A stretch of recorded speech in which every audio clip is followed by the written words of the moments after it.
자, 상강 가겠습니다. 상강. 자, 그런 축복받은 인간에게 뭐가 생기냐면 문제가 생긴 것입니다. 그래서 모든 것을 잃어버렸어요. 생명을 잃어버렸죠. 에베소 2장 1절, 그는 허물과 죄로 죽었던 너희를 살리셔도다.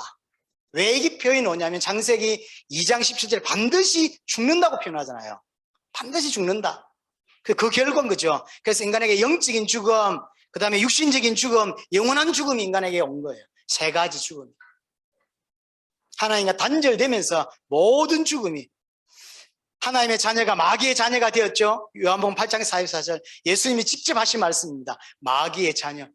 하나님의 자녀였는데, 하나님의 모든 것을 누릴 수 있는 자였는데, 요한일서 3장 8절에도 죄를 짓는 자는 마귀에게 속했다. 죄를 지었다는 이야기는 이제 마귀의 소속이 되었다는 거죠. 왕 같은 자가 종이 되었습니다. 종이 아니었습니다. 이 땅에서 왕이었는데 종이 되어버렸죠. 그래서 죄를 짓고 하나님의 영광에 이르지 못하는 자가 되었습니다. 로마서 3장 23절 모든 사람이 죄를 범하였음에 하나님의 영광에 이르지 못하더니 하나님께 가까이 갈 수 없는 자가 되어버렸습니다. 시편 50편 22절에 보면요, 하나님을 잊어버린 너희여라는 표현이죠. 하나님이 완전히 단절된, 하나님이 잊어버린 그런 상태가 돼버린 것입니다. 하나님을 문제가 생긴 그 인생의 상태, 인간의 상태는 뭐냐면요, 창세기 1장 2절 땅이 혼돈하고 공허함이 흑암이 깊음 위에 있고 하나님의 영은 수면 위에 운행하시니라. 자, 이 부분은 인간의 상태를 설명하려고 기록한 건 아닙니다. 원래 왜냐하면 인간이 만들어지기 전이에요. 그러나 이 본문이 참 하나님과 단절되어 있는 인간을 설명하는데 너무 적합한 표현이기 때문에 그냥 갖다 쓰는 것이지, 이 표현이 원래 인간의 상태를 설명하는 표현은 아니라고 하는 사실. 흑암, 혼돈, 공허라고 되어 있죠. 흑암이란 말은 안 보인다는 거죠. 앞이 안 보여요. 그러니까 어디로 가야 될지 모른다는 거죠. 이게 인생이에요. 태어났어요. 근데 어디로 가야 돼요. 어디로 가야 될지 모르겠단 말이에요. 그걸 보고 혼돈이라고 해요. 오른쪽으로 가야 될까요? 왼쪽으로 가야 될까요? 이게 문제예요. 방황할 수밖에 없어요. 하나님을 만나지 못하면, 그래서 인생은 돈 많이 벌고 방황하고요, 가난한 것 때문에 자기는 방황한다고 생각하고요. 중남미에서 이야기를 했더니 빵 한번 터졌는데 어떤 사람이 술집에서 술 한 잔 먹고 사진 한번 보고, 술 한 잔 먹고 사진 한번 보고, 이렇게. 그래서 술 따라주는 사람이 그 누구 사진입니까? 그랬더니 와이프 사진이라. 와이프를 그렇게 사랑하십니까? 술 한 잔 먹고 와이프를 보고, 술 한 잔 먹고 와이프를 보니까. 이 사람이 명대답을 했죠. 와이프가 사랑스러울 때까지 먹는다면서. 마시고 이렇게. 사람이 사실은 참 행복하지 않아요. 결혼 안 한 처녀들은 결혼하면 굉장한 행복이 찾아올 것 같고요, 그런 생각을 하죠. 전부 연애를 서술로 배워가지고, 글로만 배워가지고요. 근데 실제로는 그렇지 않거든요. 양보하고 배려하고 기다려야 되고 참아야 되고 이런 것들이 너무 많죠. 답답하고. 그렇지 않나요?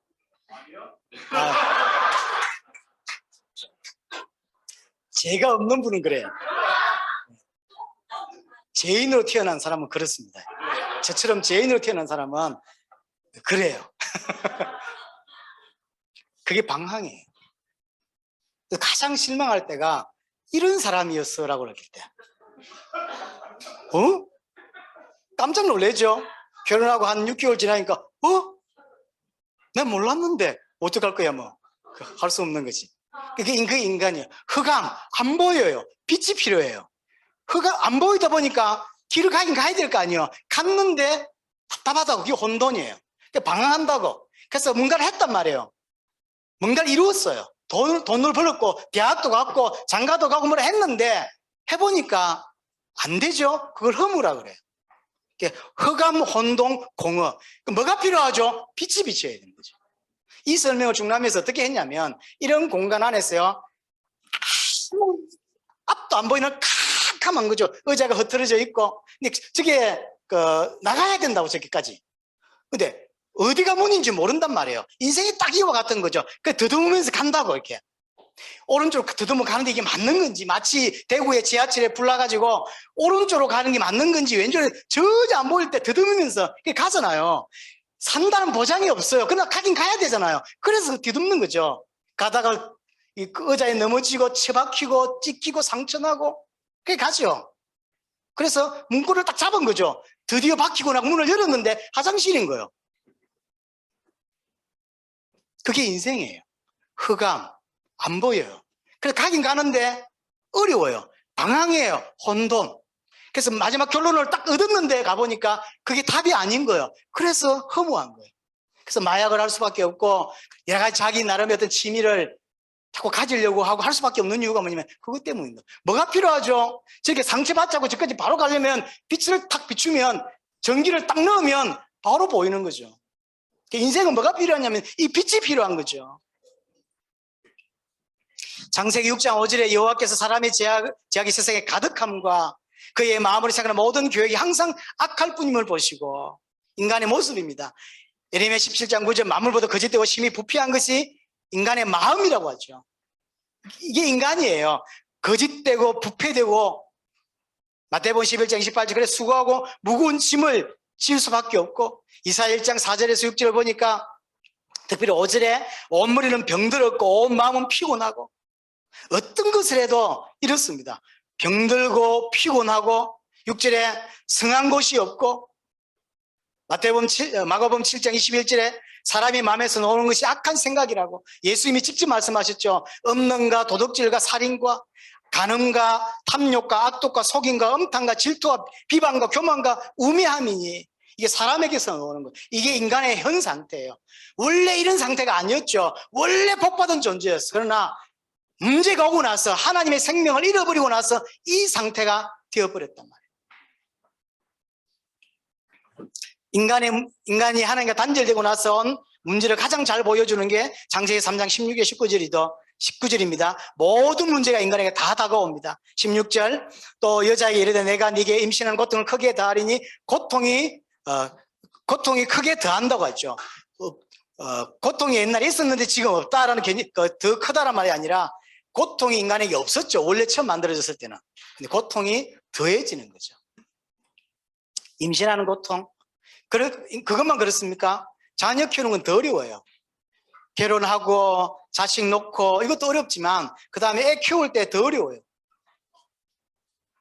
애를 여러 번 키워본 사람도 어렵다더라고요. 우리 그저 2명밖에 안 나온 사람도 가끔씩 뭐가 정답이지 이런 생각을 하는데 한 10명씩 나온 사람도 보면 여전히 어렵다고. 사람이 다 다르니까. 사실은 결혼해서 애 놓는 게 어려운 게 아니라 다 어려워요. 다 고통이에요. 내가 수고하고 자식을 낳을 것이며 자식과 부모의 자녀 문제가 터지죠. 너는 남편을 원하고 남편은 너를 다스릴 것이라. 하나님과의 관계가 깨어지니까 이제 대인관계도 깨어지게 되죠. 그래서 부부 문제, 가정 문제 올 수밖에 없고 17절에 아담에게 이르되 네가 내 아내의 말을 듣고 내가 네게 먹지 말라 한 나무 열매를 먹었은즉 땅은 너로 말하면 저주를 받았다 그랬죠. 땅이 저주를 받았대요. 원래 땅은 인간의 통치를 받았죠. 근데 이제 더 이상 땅이 인간의 통치를 받지 않는단 말이에요. 거부하기 시작했어요. 환경 문제, 여러 가지 어려움들이 오기 시작하는 거죠. 내 평생에 수고하여야 그 소선을 먹는다. 땅이 내 마음대로 안 도와줘요. 그러니까 이제 옛날에 비해서 소득이 적을 수밖에 없죠. 수고해야만 소선을 먹는 그것도 풍족하지 않아요. 풍족하지 않는 18절에 땅이 내게 가시덤불과 은근키를 낼 것이라 내가 먹는 것은 밭의 채소인지요. 이 창세기 1장 2장을 설명해 요거 설명되는데요. 원래 하나님이 인간을 짓고 하는 가정의 1장 2장을 보면 밭의 채소는 짐승이 먹는 채소입니다. 인간은 뭘 먹죠? 씨 가진 열매 맺은 거. 그 자체 안에서 씨가 있는 게 있어요. 그걸 원래 인간이 먹어요. 근데 여기서 밭의 채소인 너가 먹는 건 밭의 채소란 말은 저 소 먹는 건 네가 먹는다 이런 말이에요. 인간이 그런 존재가 되어버렸다는 이야기를 하고 있는 거예요. 짐승 먹는 걸 내가 먹는 존재가 되었어요. 짐승과 똑같은 존재. 19절에 네가 흙으로 돌아갈 때까지 얼굴에 땀을 흘려야 먹을 것을 먹으리니 네가 그것의 체함을 입었음이라. 너는 흙이니 흙으로 돌아갈 것이니라. 원래 인간 흙으로 만드는 게 맞아요. 그러나 하나님의 형상을 덧입었고 생기가 왔은 이후로 인간은 그렇지 않습니다. 흙이 아니에요. 하나님의 형상이고 하나님의 아들이고 하나님의 자녀지 흙 아니라니까. 그러나 하나님과 단절되고 나서 인간의 모습은 흙인 거야. 뒷거리인 거야. 아무것도 아닌 존재. 원래는 하나님의 형상이었는데, 원래는 하나님의 아들이었는데, 히브리서 9장 27절, 한 번 죽는 사람에게 정하신 것이요 그 후에는 심판이 있으리니. 그렇죠. 인간은 이제 심판을 받을 수밖에 없고요. 마태복음 25장 41절, 영원한 불에 들어간다고 이야기합니다. 예비되었다고 하죠. 지옥이 있는 거죠. 이게 인간에게 닥친 문제들이에요. 모습들인 거죠. 그러니까 그 시작이 뭡니까? 하나님이 인간에게 언약을 주셨죠. 언약을 주셨다는 이야기는 말씀을 주셨다는 이야기인데, 말씀이신 하나님께서 말씀을 주셨죠. 이 말은 당신 자신을 주셨다는 표현과 같은 표현이죠. 하나님은 항상 말씀으로 일하시죠. 언약도 말씀으로. 그렇죠. 그래서 요한복음 1장 1절에는 태초에 말씀이 계셨다라고 표현을 하는 거죠. 그러니까 하나님이 곧 말씀이다라고 표현하는 거죠. 그 말씀을 주셨다는 이야기는 결국 당신 자신을 우리에게 내어주셨다라고 하는 말과 같은 거죠. 유일한 언약이고, 아까 말했죠. 지키기 쉬운 언약이었어요. 어려운 게 아니었어요. 그냥 지정되어 있는 게 하나 있기 때문에 그것만 안 먹으면 되죠. 그 똑같은 열매들이 얼마든지 깔려 있습니다. 먹을 수 있습니다. 지키기 쉬운 언약이었어요. 언약에 순종하면 되는 거였습니다. 아까 이야기했죠. 순종이 쉬웠어요. 왜 순종이라는 언약의 조건을 걸었냐면 무조건 축복하기 위해서죠. 언약을 주셨다는 이야기도 결국은 축복 주시기 위한 거거든요. 우리가 신호등을 지키는 약속을 왜 지키냐면 서로 다치지 않게 하려는 거거든요. 똑같은 거죠. 하나님 우리에게 언약을 주신 이유는 축복하기 위한 거죠. 인간은 하나님을 하나님으로 인정하고 하나님을 높이고 하나님은 인간을 축복하고, 그게 언약 주신 이유인 거죠. 그런데 그 언약을 깨뜨리게 되었죠. 왜죠? 사단의 속임수로, 사단의 유혹으로 말미암아. 이 문제가 참 중요한 문제예요. 정말로 인간 문제의 그 시작점은 사단이에요. 그래서 뭘 건드렸냐면 언약을 건드렸죠. 그렇죠? 근데 하와는 아담으로부터 그 언약을 배웠죠. 그래서 알고 있지만 정확하게 알고 있지 못하죠.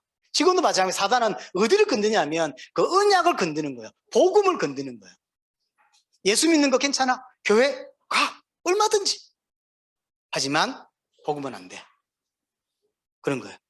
얼마든지 성경 읽고 얼마든지 예수 믿고, 그러나 참 복음은 안 돼. 자꾸 속이는 거죠.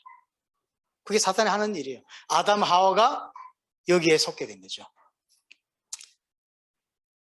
시작은 사단이지만 그 내용은 결국 인간의 죄입니다. 자꾸 그 자기가 죄 지어놓고 사단한테 덤탱이를 씌우는데, 원인 제공자는 맞죠. 그러나 내가 알았다면 넘어갈 수 없는 문제죠. 내가 몰랐다는 게 문제인 거예요. 그렇죠. 복음을 내가 몰랐다는 게 문제이고, 아담 하와가 언약에 대해서 선명하지 않았다는 게 문제인 것이지. 그래서 그 문제의 시작은 사단입니다. 결국 이 사단이 어떻게 했죠? 알지 못하게 만들어요. 그래서 이게 창세기 3장 2절 3절을 보니까 창세기 2장 16절 17절과 3장 2절 3절 내용을 비교해 보면, 당장 성경을 펼쳐보면 대여섯 가지, 67가지가 다르죠. 그만큼 하와는 다르게 이해하고 있었던 거죠. 알지 못했단 말이에요. 알지 못했죠. 아담은 믿지 못했죠. 아담은 하나님께로부터 직접 말씀을 받았습니다. 그래서 말씀을 정확하게 알고 있습니다. 그러나 하와가 하는 것을 보면서, 하와가 그 선악을 알게 하는 여러 날을 따먹고 살아있는 걸 보면서 혼란스러웠던 것 같아요. 그러니까 하나님 말씀과 내가 생각했던 그 말씀의 결과가 일치하지 않을 때 혼란을 느끼죠. 그래서 아담도 하와가 주는 그 열매를 먹고 같이 범죄하게 되는 거죠. 이건 지금도 또 똑같이 일어난 일이에요. 여러분들이 생각하는 복음이 있고, 그 복음의 결과를 내가 알고 있는데 내가 생각하는 결과도 안 나올 때, 쉽게 말하면 하나님의 말씀과 하나님 믿으면 된다고 했는데 안 될 때, 하나님을 이렇게 믿으면 된다고 했는데 믿고 있는데 자기 생각할 때 아니라고 생각될 때, 이 갭이 생길 때, 이 갭이, 그때 우리는 뭘 선택하냐면 항상 환경을 선택하죠. 하나님을 선택하는 게 아니라. 아담이 딱 그런 거예요. 분명히 아담이 알고 있는 믿음, 언약은 뭐냐면 이 열매를 먹으면 죽는다는 건데 하와는 안 죽거든요. 먹었잖아. 그러면 금방 쓰러졌어야 했는데 안 죽어요. 그러니까 드디어 뭘 생각하게 되냐면 언약에 대하여 불신하기 시작한 거죠. 언약에 대하여 불신한다는 이야기는 언약 주신 하나님에 대하여 믿지 못하는 일이 벌어지는 거죠. 그게 사실은 죄의 내용이에요. 하나님을 믿지 못하는 거죠. 말씀을 믿지 못하는 일이 벌어지는 거죠. 그래서 어떤 사람은 알지 못해서 또 어떤 사람은 믿지 않았어. 그래서 바울이 디모데전서 1장 13절에 자신의 과거 이야기를 하면서 내가 전에는 비방자요 박해자요 폭행자였으나 도리어 긍휼을 입은 것은 내가 믿지 아니할 때 알지 못해서 그렇다 그러죠. 믿지 않아서 알지 못해서 그렇다 그러죠. 아담 하와도 마찬가지죠. 하나는 알지 못했고 하나는 믿지 못했죠. 지금도 똑같습니다. 교회 안에 어떤 사람은 정확하게 알지 못하고 어떤 사람은 정확하게 알아요. 근데 믿지 않아요. 그래서 이런 일이 벌어지는 거죠. 그 결과가 뭐죠? 하나님과 단절되게 되죠. 창세기 3장 23절 여호와 하나님이 에덴 동산에 그를 내보내어 그의 근원이 된 땅을 갈게 하시리라 그랬죠. 하나님께로 쫓겨나는 일이 벌어지게 된 거죠. 하나님과 함께 할 수 없는 상태, 그것이 인간의 상태인 거죠.